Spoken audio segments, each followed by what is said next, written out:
Alrighty, 6.4, here we go.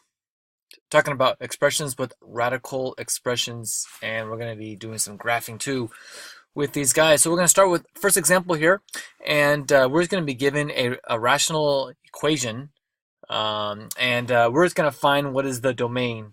And so the way that we kind of deal with the domain here is we just want to look at, well, what numbers can they not be, right? Because when we have denominators, we know that 0 can never be in the denominator, right? So when we want to attempt this problem here, really we have to ask ourselves, what number can x not be, right? And to really think about that, one technical way of doing that is you set each denominator equal to 0, and then you say, well, what value is that? Well, if I do 3x equals 0, well, x must be 0.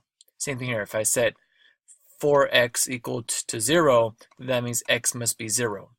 Basically, what I just did right now is I said, okay, what value, if I were to set this equal to 0, what value of x will make the 0? Well, that's just 0, right? So really, my domain right now that I'm trying to find for this guy is going to be, my domain is all real numbers where x is not equal to 0. Okay, so it's going to be every value of x. Remember, domain means what values of x are used to graph this. And basically, every value of x will be true, but where x is not equal to 0, that is not, x cannot be 0, right? Because once x is 0, then that means that it's going to be undefined, right? Like there is no value for that.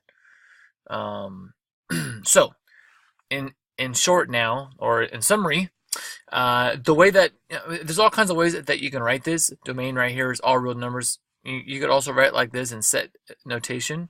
You say for all values of x, you can say x is a real number.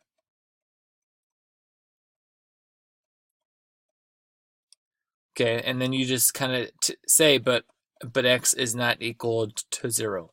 That's usually the real formal, nerdy way of saying this. This is just a very way of just saying, hey, look, it's all real numbers except where x is not equal to 0. But technically, you would kind of do this if we're graphing. We're not quite graphing right now, so I probably actually, yeah, like you're gonna want to stay away from this one right here. But this is just saying that x just cannot be 0. But x is going to be a real number, but it just cannot be 0. Okay. Same thing over here. Just set each denominator equal to 0, right? If I set x minus 7 equals 0, that means x equals 7. And set my second one, x plus 7 equals 0. So that means x is equal to negative 7. And then same thing right here. Well, this is the same thing as saying x plus 7 times x minus 7. It's just both of these. So you're going to get the same thing, 7 and then negative 7. So we know that our domain is going to be some x value where x is a real value. But same thing right here, we're going to say that x cannot be equal to 7 or positive 7, right? So plus or minus 7.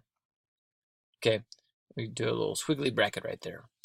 And so that's basically all this is saying right here for this first example. It's when it says to find, give the domain of the variable in each one. Okay, so what can you tell me about x? Well, I can tell you that x is a real number, but it cannot be 7. It is impossible because once it's 7, it is now undefined. And I can tell you that x right here cannot be negative 7 because it's undefined. And same there, right here, x cannot be 0. Or else it is undefined.